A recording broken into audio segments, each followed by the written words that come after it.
adik-adik, selamat pagi. Bagaimana kabarnya hari ini? Adik-adik, sebelum kita memulai pembelajaran, mari kita berdoa terlebih dahulu. Bismillahirrahmanirrahim. Rabbi zidni ilma nafi'a warzuqni fahma. Amin.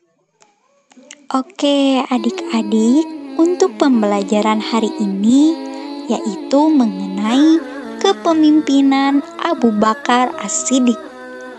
Oke, harus semangat ya. Kepemimpinan Abu Bakar As-Siddiq.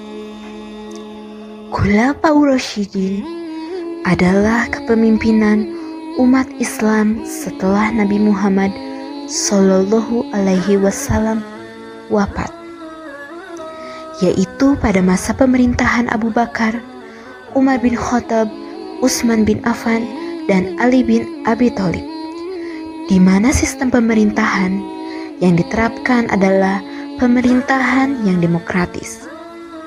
Nabi Muhammad Sallallahu Alaihi Wasallam tidak meninggalkan wasiat mengenai siapa yang akan menggantikan beliau sebagai pemimpin politik umat Islam setelah beliau wafat. Beliau nampaknya menyerahkan persoalan itu kepada kaum muslimin untuk menentukannya. Karena itulah tak lama setelah beliau wafat, belum lagi jenazah dimakamkan, sejumlah tokoh Muhajirin dan Ansor berkumpul di balai kota Bani Saidah, tempatnya di Madinah. Mereka bermusyawarah menentukan siapa yang akan dipilih menjadi pemimpin.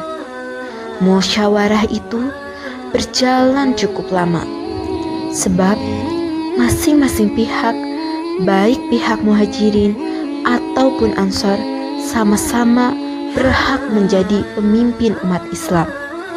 Namun, dengan semangat ukhuwah Islaminya yang tinggi, akhirnya Abu Bakar yang terpilih. Semangat keagamaan Abu Bakar memperoleh penghargaan tinggi dari umat Islam, sehingga masing-masing pihak menerima dan membaiatnya sebagai pemimpin umat Islam setelah Rasul. Maka Abu Bakar disebut Khalifah Rasulullah atau pengganti Rasul. Khalifah adalah pemimpin yang diangkat setelah Nabi Muhammad Sallallahu Alaihi Wasallam wafat untuk menggantikan beliau melanjutkan tugas-tugas sebagai pemimpin agama dan kepala pemerintahan. Setelah selesai orang membaiat, Abu Bakar pun berpidato sebagai sambutan atas kepercayaan orang banyak kepada dirinya. Wahai manusia, sekarang aku telah menjabat pekerjaan kami ini, tetapi bukanlah aku orang yang lebih baik daripada kamu. Jika aku telah berlaku baik dalam jabatanku, sokonglah aku. Tetapi kalau aku berlaku salah, tegakkanlah aku kembali. Kejujuran adalah suatu amanat. Kedustaan adalah suatu khianat.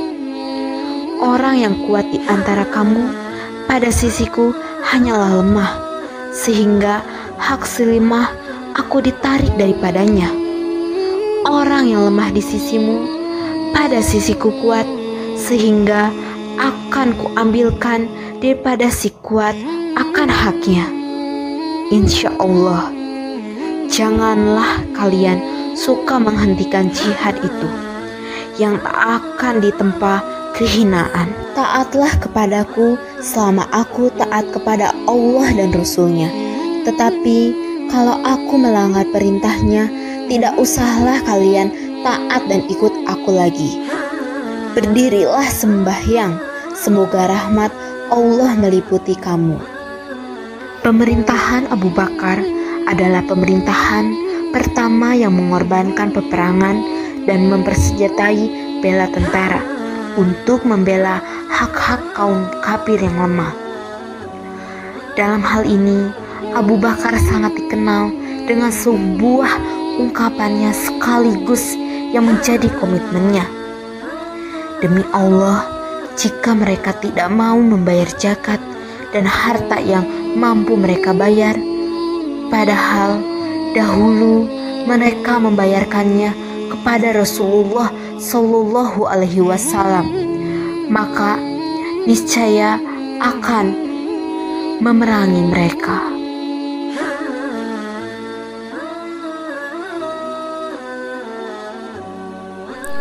Abu Bakar yang memulai penaklukan dan perluasan Islam pada masanya. Islam mampu menaklukkan Persia dan Romawi.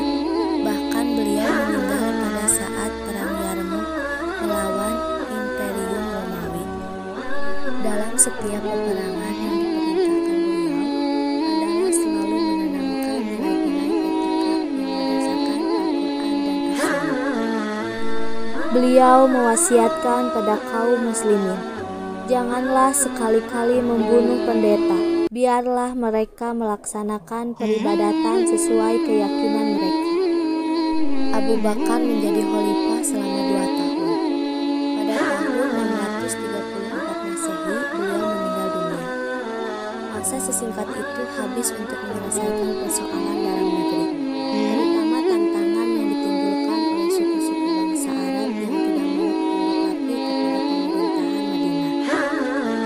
Mereka menganggap bahwa perjanjian yang dibuat dengan Nabi Muhammad SAW dengan sendirinya batal setelah Nabi wafat.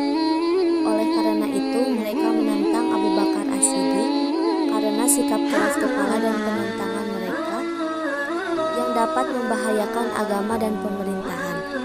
Maka Abu Bakar menyelesaikan persoalan ini dengan apa yang disebut perang Ridhoh, perang melawan kemurtadan. Kekuasaan yang dijalankan pada masa Khalifah Abu Bakar sebagaimana pada masa Rasulullah Shallallahu Alaihi Wasallam bersifat sentral. Kekuasaan legislatif, eksekutif, dan yudikatif berpusat di tangan khalifah. Selain menjalankan produk pemerintahan, khalifah juga melaksanakan hukum. Meskipun demikian, seperti juga Nabi Muhammad Shallallahu Alaihi Wasallam, Abu Bakar selalu mengajak sahabat-sahabat besarnya bermusyawarah. Setelah menyelesaikan urusan perang dalam negeri, barulah Abu Bakar mengirim kekuatan ke Arabia. Khalid bin Walid dikirim ke Irak dan dapat menguasai Al-Hirah pada tahun 634 Masehi. Sina dikirim ekspedisi di bawah pimpinan 4 jenderal, yaitu Abu Bakar Ubaidah, Amir ibnu Alaihissalam, Yazid ibnu Abi Sufyan, dan Surahbil. Sebelumnya pasukan dipimpin oleh Usamah yang masih berusia 18 tahun. Untuk memperkuat tentara ini, Khalid bin Walid diperintahkan meninggalkan Irak dan melalui gurun pasir yang jarang dilewati. Ia sampai ke Syria.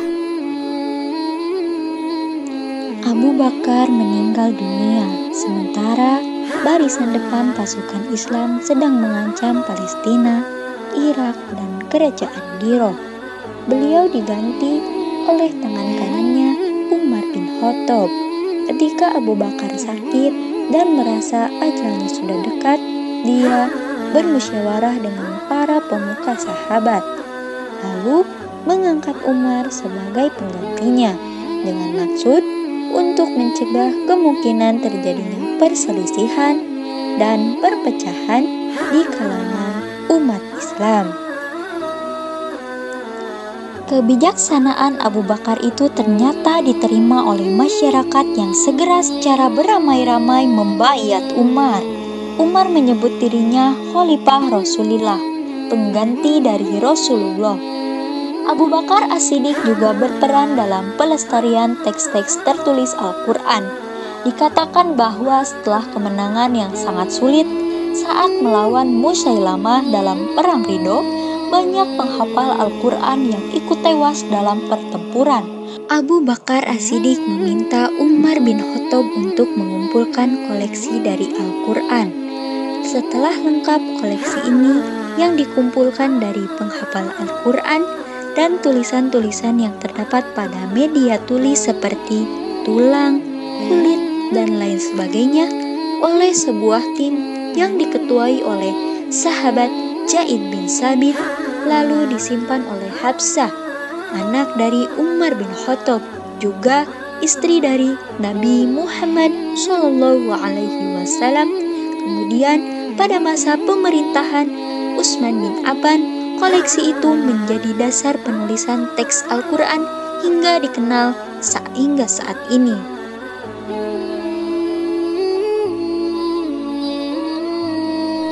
Oke adik-adik, sekian yang bisa kakak sampaikan. Terima kasih, semoga bermanfaat. Tetap semangat dan juga jaga kesehatan.